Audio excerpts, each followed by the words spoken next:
In a shocking incident that sent shockwaves through the community, an innocent suspect fell victim to an assault by a police officer entrusted to uphold the law. The incident, which resulted in the immediate termination of the officer, has raised serious questions about the conduct and accountability of those sworn to protect and serve. Let's investigate those cases. In Case 1, an innocent boy, David, patiently waited for his girlfriend, Alice, outside the nail salon while she got a manicure.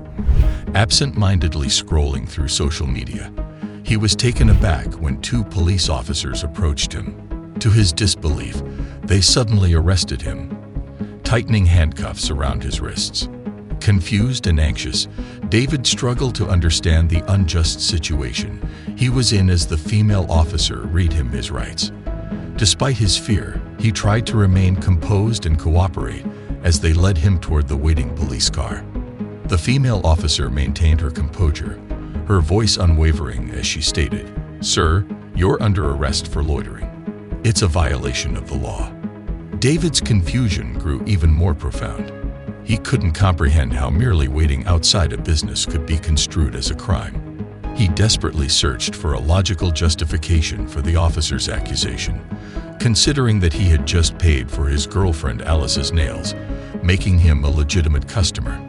The notion that simply being in proximity to the establishment could be deemed loitering left him baffled and bewildered.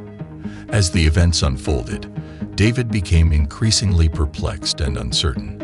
He had always been a law-abiding individual, and the sudden accusation made him feel vulnerable and targeted. Understanding that he was just waiting for his girlfriend, Alice, inside the salon, David attempted to reason with the officers.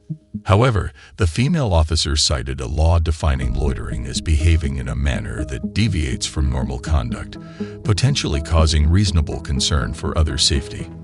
Despite David's efforts to prove his innocence, the situation escalated, leading to his arrest and a night in College Park Jail. Alice was shocked to find David missing and quickly sought answers from the officers. Learning about the loitering charge, she couldn't comprehend the unjust situation and urgently called their friend JJ for help in posting bail.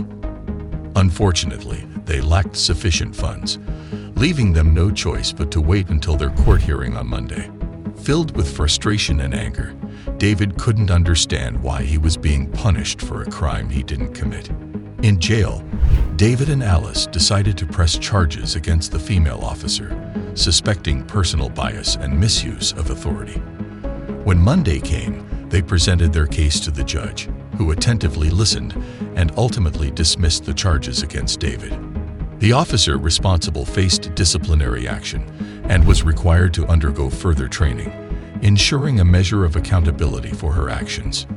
In Case 2, after spotting Sarah Webb, 24, speeding on a wet road in Roswell, Georgia, police officers pulled her over and deliberated on whether to arrest her. Ms. Webb explained that she was running late for her shift at a hair salon when she was caught going over 80 miles per hour on the rain-soaked road. The officer, wearing a body-worn camera, pointed out the dangers of her reckless driving on the wet road. Ms. Webb complied and handed over her license and keys while the officer returned to his patrol car. Surprisingly, it took 3 minutes before the officer came back to arrest her.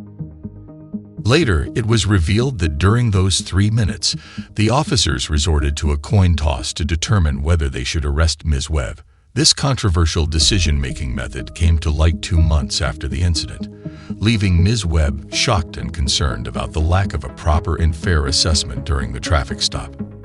Sarah Webb expressed her dismay, stating that her civil liberties were violated during the incident.